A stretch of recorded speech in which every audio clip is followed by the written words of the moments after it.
இப்போ நீர்ச்சத்து குறைவா இருந்தா மட்டும்தான் நமக்கு வாயில உணர்ந்து போகும். மன அழுத்தமும் அதிகமா யோசிச்சுட்டு இருந்தாலும் நமக்கு இந்த வாய் உலர்ந்து போறது ஏற்படும். ரத்த அழுத்தம், அலர்ஜி மாத்திரை, தூக்க மாத்திரை இதெல்லாம் நீங்க எடுத்துட்டு இருக்கீங்க அப்படின்னா உங்களுக்கும் இந்த வாய் காஞ்சு போறதுக்கான வாய்ப்பு இருக்குது. கொஞ்சம் கொஞ்சமா சாப்பிடுங்க, உங்களுக்கு தொடர் வரந்தே போகாது. உமிழ்நீர் அதிகமா சுரக்கிறதுக்கு பெரிய சப்போர்ட் பண்ணும். அழுத்தம் கொடுக்கும்போது நமக்கு இந்த பயிற்சி செஞ்சோம் அப்படின்னா நமக்கு உடல்ல இருக்கிற ரத்தத்துல அளவு சீராயிடும். அதே மாதிரி நீர் சத்து அதிகமா இருக்கும்.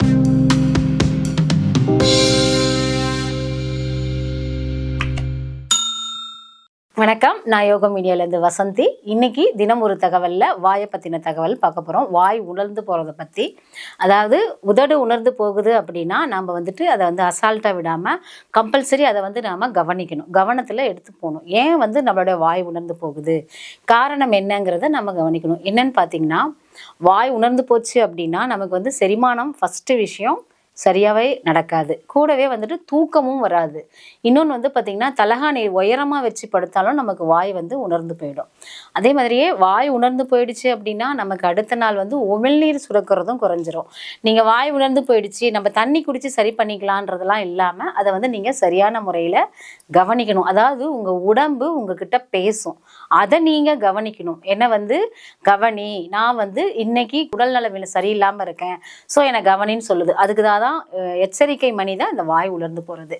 சரி, இந்த வாய் உலர்ந்து போயிடுச்சு அப்படின்னா இயற்கை முறையில் நம்ம வைத்தியம் மூலியமாகவும் கூடவே முத்ரா பயிற்சிகள்லாம் இருக்குது. இதன் மூலியமாகவும் நம்ம நம்மளுடைய வாய் உணர்ந்து போகிறத சரி செஞ்சுக்கலாம். உங்களுக்கு இந்த ப்ராப்ளம் இருக்குது அப்படின்னா உங்களுக்கான பதிவு தான் இது. வாங்க வீடியோக்குள்ளே போகலாம். இப்போது நீர்ச்சத்து குறைவாக இருந்தால் மட்டும்தான் நமக்கு வாயில் உணர்ந்து போகும். நீர்ச்சத்து எந்த நேரத்தில் நமக்கு தேவைப்படுதுன்னு பார்த்தீங்கன்னா, இரவு தூங்கும்போது கம்பல்சரி வேணும்.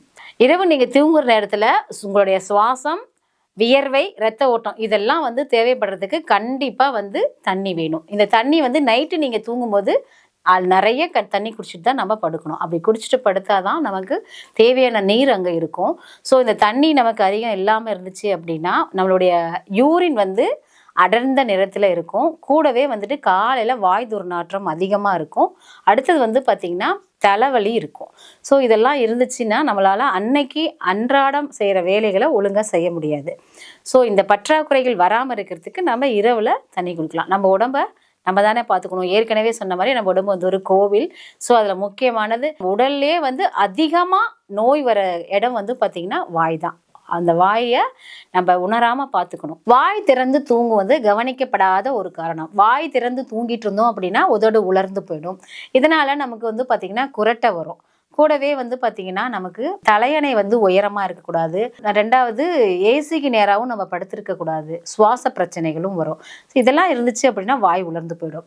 ஸோ இந்த மாதிரி வாய் உலர்ந்து போயிடுச்சு நம்ம தூங்கும்போது அப்படின்னா என்ன பிரச்சனை வரும்னு பார்த்திங்கன்னா, நமக்கு அடுத்த நாள் வாய் துர்நாற்றம் அடிக்கும், பல் அழுகல் ஏற்படும், அதே மாதிரியே தொண்டை பிரச்சனையும் ஏற்படும். ஸோ அடுத்த நாள் நம்ம இதை கவனத்தில் வச்சுக்கணும். அதிகமாக இருந்துச்சு அப்படின்னா நமக்கு உடம்புல தண்ணீர் அதிகமாக இழுக்கும். அதாவது நைட்டு தாகம் அதிகரிக்கும், அடிக்கடி சிறுநீர் கழிக்கிற மாதிரி இருக்கும். அது இன்னொன்று பார்த்தீங்கன்னா வாய் இதனாலையும் உலர்ந்து போகும். ஸோ நம்ம காலையில் சர்க்கரை அளவு அதிகமாக இருக்குதா இல்லையாங்கிறத கம்பல்சரி செக் பண்ணிக்கணும். ரத்தத்தின் சர்க்கரையின் அளவு அதிகமாக இருந்தால் நமக்கு கம்பல்சரி தண்ணீர் அதிகமாக தேவைப்படுது. மன அழுத்தமும் அதிகமாக யோசிச்சுட்டு இருந்தாலும் நமக்கு இந்த வாய் உலர்ந்து போகிறது ஏற்படும். ஏன்னு கேட்டிங்கன்னா, நைட்டு தூங்கும்போது நம்ம அதிகமாக சிந்திச்சுட்டு இருந்தோம்னா மன அழுத்தம் வரும் இல்லையா? ஸோ அந்த நேரத்தில் நம்ம நல்லா டீப் ஸ்லீப் போக முடியாது. அப்போ நிறைய யோசிக்கும் போது நமக்குடைய வாய் கண்டிப்பாக காஞ்சிருக்கும். வாயை வேற இன்னொன்று பார்த்திங்கன்னா நம்ம திறந்துட்டே தான் தூங்குற மாதிரி ஒரு சிச்சுவேஷன் இருக்கும். ஸோ மன அழுத்தத்தை அதிகமாக ஏற்படுத்திக்காமல் தூங்க போகிறதுக்கு முன்னாடியே அதெல்லாம் கொஞ்சம் குறைச்சிட்டு தூங்க போனோம்னா நல்லாயிருக்கும். ரத்த அழுத்தம், அலர்ஜி மாத்திரை, தூக்க மாத்திரை இதெல்லாம் நீங்கள் எடுத்துகிட்டு இருக்கீங்க அப்படின்னா உங்களுக்கும் இந்த வாய் காஞ்சி போகிறதுக்கான வாய்ப்பு இருக்குது. ஸோ இதை நீங்களே செல்ஃபாக நிறுத்தாமல் டாக்டரோட ஆலோசனை கேட்டுட்டு அதுக்கப்புறம் கண்ட்ரோல் பண்ணுறதுக்கு நீங்கள் வழி பார்க்கலாம். இப்போ உங்களை நீங்களே பரிசோதனை செஞ்சுக்கலாம். எப்படின்னு பார்த்தீங்கன்னா, சிறுநீர் அடர்ந்த நிறத்தில் போகுதா, அதே மாதிரி வாய் திறந்து நீங்க தூங்கிட்டு இருக்கிறீங்களா? ரத்தத்துல சர்க்கரையின் அளவு கரெக்டா இருக்கா? சமீபத்துல நீங்க ரத்த டெஸ்ட் பண்ணீங்களா? அதிகமா மாத்திரை எடுத்துக்கிறீங்களா? இந்த மாதிரிலாம் இருக்குது அப்படின்னா நிச்சயமா வாய் வந்து உலர்ந்து போகும். ஸோ இது வந்து நம்ம அதிகம் எடுத்துட்டு இருக்கோம், இதை தவிர்க்கவும் முடியாது அப்படின்னு இருந்துச்சு அப்படின்னா நாம முத்ரா இருக்குது, அந்த முத்ரா மூலியமா வந்துட்டு நாம அதை சரி பண்ணிக்கலாம். கட்டை விரல், மோதிர விரல், சுண்டு விரல், இது 3 விரலையும் நம்ம இப்படி ஒண்ணா வச்சுட்டு இந்த முதிரை வந்து நாம செய்யணும். கிட்டத்தட்ட ஒரு 10 to 15 நிமிஷம் இந்த 2 விரலையும் இந்த விரலும் வந்து நேரா தாங்க இருக்கட்டும். இதை வந்து தொடையில நாம வச்சுட்டு கிட்டத்தட்ட 10 to 15 நிமிஷம் இதை முத்ரா நம்ம செய்யும்போது நல்லா அழுத்தம் கொடுக்கணும். அதுதான் விஷயம். அழுத்தம் கொடுக்கும்போது நமக்கு இந்த பயிற்சி செஞ்சோம் அப்படின்னா நமக்கு உடல்ல இருக்கிற ரத்தத்துல அளவு வந்து சீராயிடும். அதே மாதிரி நீர் சத்து அதிகமா இருக்கும். நமக்கு உடலுக்கு தேவையான நீர் உற்பத்திகள் அதிகமா கிடைக்கும். கூடவே வந்துட்டு இதுல நமக்கு வாய் உலர்ந்து போகாத மாதிரியான எல்லா விதமான சிம்டம்ஸும் நமக்கு சிமுலேட் பண்ணும். ஸோ இந்த முத்ரா பயிற்சியை நாம எடுத்துக்கலாம். நரம்புகளும் அமைதி பெற்று உடம்பு வந்து சீரா இருக்கும். சின்முத்ரா செய்யலாம். இந்த சின்முத்ரா செஞ்சோம் அப்படின்னா நமக்கு வந்து மன அழுத்தம் குறையும், நல்ல தூக்கம் வரும், அதாவது உதடுகள் வந்து உலர்ந்து போகாம இருக்கும். சின்முத்ரா எப்படி வச்சுக்கலாம்? அதாவது சுண்டு விரலும் கட்டை விரலும் நல்லா அழுத்தம் கொடுத்துக்கோங்க. உங்களுடைய விரல்கள் வந்து மேல் நோக்கி இருக்கணும். அதை நீங்கள் தொட மேலே வச்சாலும் சரி, இல்லை இப்படி வச்சுட்டு நீங்கள் பண்ணாலும் சரி, உங்களுக்கு எப்படி சௌரியமாக இருக்கா அப்படி பண்ணுங்க. ஏன்னு கேட்டிங்கன்னா இது வந்து மேல் நோக்கி இருக்கணும். கிட்டத்தட்ட தூங்க போகிறதுக்கு ஒரு 10 to 15 நிமிஷத்துக்கு முன்னாடி இதை செய்யுங்க. தினமும் தொடர்ந்து நீங்கள் இதை ஒரு 20 நிமிஷம் பண்ணீங்க அப்படின்னா உங்களுக்கு உதடு உலர்ந்து போகிறது குறைஞ்சி போகும். அதே மாதிரியே பாட்டி வைத்தியம், அதாவது இது வந்து வீட்டிலேயே நம்ம இயற்கை முறையில் செய்யக்கூடியதுன்னு சொல்லுவோம் இல்லையா? அதுதான் நம்ம வீட்டில் இருக்கிற சோம்பு 1/2 ஸ்பூன், சீரகம் 1/2 ஸ்பூன் நைட்டே வந்துட்டு ஒரு கண்ணாடி டம்ளரில், நல்ல பெரிய கண்ணாடி டம்ளராக இருக்கட்டும், அதில் ஊற வச்சுட்டு படுத்துருங்க. காலையில் எழுந்திரிச்சு அந்த தண்ணியை நீங்கள் நல்லா மெல்லமாக நல்லா சப்பி குடிங்க. குடிச்சிங்க அப்படின்னா உங்களுக்கு உமிழ்நீர் அதிகரிக்கிறதுக்கு அது உங்களுக்கு சப்போர்ட் பண்ணும். வாய் உலர்ந்து போகாமலும் இருக்கும். அதே மாதிரியே சுகர் இருக்கிறவங்க தேன் எடுத்துக்க வேண்டாம், ஓகேங்களா? அளவா தேன் எடுத்துக்கோங்க. இது இன்னொரு வைத்தியம் என்னன்னா, வெந்நீரில் தேன் கலந்து நம்ம குடித்தோம் அப்படின்னா உமிழ்நீர் சுரக்கிறதுக்கு அது சப்போர்ட் பண்ணும். கூடவே தொண்டை வந்து வறட்சி இல்லாமல் நல்லா நமக்கு தண்ணி அந்த உமிழ்நீர் சுரக்கிறதுக்கான வேலைகள் எல்லாத்தையும் அது பண்ணும். அடுத்து வந்து பார்த்திங்கன்னா நெல்லிக்காய். இந்த நெல்லிக்காயும் நம்ம தொடர்ந்து எடுத்துக்கணும். நெல்லிக்காய் கிடைக்காதவங்க நெல்லிக்காய் பவுடர் இருக்குது, அதை வந்து வெதுவெதுப்பான தண்ணியில் கலந்து குடிச்சிருங்க. நெல்லிக்காவை கொஞ்சம் கொஞ்சமாக சாப்பிடுங்க. உங்களுக்கு தொடர் வரந்தே போகாது. உமிழ்நீர் அதிகமாக சுரக்கிறதுக்கு நெல்லிக்காய் ஒரு பெரிய சப்போர்ட் பண்ணும். நம்மளுடைய நாக்கு சுத்தமாக இருக்கணும். நாக்கு சுத்தம் பண்ணுறேன்னு போட்டு டங் கிளீனை போட்டு வலிக்கக்கூடாது.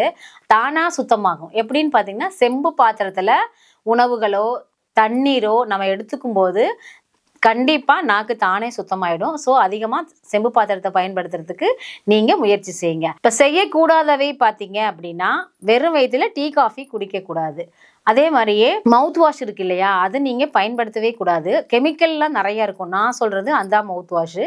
ஆனால் நீங்கள் வீட்டிலையே வந்து நல்லெண்ணெய், தேங்காய், கடலெண்ணெய், விளக்கெண்ணெய், எந்த எண்ணெய் கிடைக்குதோ அந்த ஒரு 5 எண்ணெய் கலந்து கூட வச்சுருப்பாங்க வாய் கொப்பளிக்கிறதுக்கு. அந்த எண்ணெய் கிடைச்சிதுன்னா ஒரு ஸ்பூன் வாயில் போட்டுட்டு நல்லா அந்த எண்ணெய் வந்து தண்ணியாக மாறுற அளவுக்கு நீங்கள் வாயை வந்து பபிள் பண்ணுங்கள். இது வந்து தினமும் பண்ணக்கூடாது, வீக்லி ஒன்ஸ் பண்ணிங்கன்னா போதுமானது. முக்கியமான விஷயம், புகைப்பிடிக்க கூடாதுங்க. வெறும் வயிற்றுல நீங்கள் புகைப்பிடிச்சிங்க அப்படின்னா உங்கள் வாய் கண்டிப்பாக உலர்ந்து போகும். அதனால் உலர்ந்து போகாமல் பார்த்துக்கிறது உங்கள் கையில் தான் இருக்குது. 2 வாரத்துக்கு மேலே தொடர்ந்து நம்மளுடைய வாய் காஞ்சி போயிருக்கு அப்படின்னா நீங்கள் கம்பல்சரி மருத்துவரை போய் பார்க்கணும். அதாவது இதனால் நமக்கு வந்து பார்த்திங்கன்னா வயிறெல்லாம் எரிச்சலாக இருக்கும். அதே மாதிரியே எடை குறைஞ்சிருப்போம், உணவு வந்து சாப்பிட்றது குறைஞ்சி போகும். இதெல்லாம் இருந்துச்சு அப்படின்னா நமக்கு உடல் சம்பந்தமான பிரச்சனைகள் ஏதோ இருக்குது. அதை நீங்கள் டாக்டரை போய் பார்த்தீங்கன்னா உங்களுடைய உறுப்புகள் எது பாதிக்கப்பட்டிருக்குங்கிறத பார்த்துட்டு அதுக்கப்புறம் உங்களுக்கு ட்ரீட்மெண்ட் கொடுப்பாங்க. நம்ம அதை ஃபாலோ பண்ணலாம். இவ்வளோ தாங்க. நம்மளுடைய வாய் உலர்ந்து போச்சு அப்படின்னா பார்த்தீங்கன்னா எவ்வளோ விஷயம் பார்த்தோம் பார்த்தீங்களா? ஸோ இது வளர்ந்து வராமல் இருக்கிறதுக்கு நம்ம முத்ரா செய்யலாம். அதே மாதிரி வீட்டில் இருக்கிற வைத்திய முறைகள் நம்ம ஃபாலோ பண்ணலாம். உணவு தான் அது. உணவே மருந்து, மருந்தே உணவுன்னு சொல்ல முடியாது. அதாவது சோம்பு, சீரகம், நெல்லிக்காய், தேன், சுடுதண்ணி, இவ்வளவு தான். ஸோ இதை நம்ம சாப்பிட்டோம் அப்படின்னா நம்மளுடைய வாய் வந்து உலர்ந்து போகாது. தொண்டை வந்து நல்லா உமிழ்நீர் சுரக்கிறதுக்கு அது சப்போர்ட் பண்ணும். ஸோ நாளைக்கு வேறொரு பதிவில் உங்களை நான் வந்து சந்திக்கிறேன். அது வரைக்கும் உங்களிடமிருந்து விடைபெறுவது உங்கள் வசந்தி. நன்றி.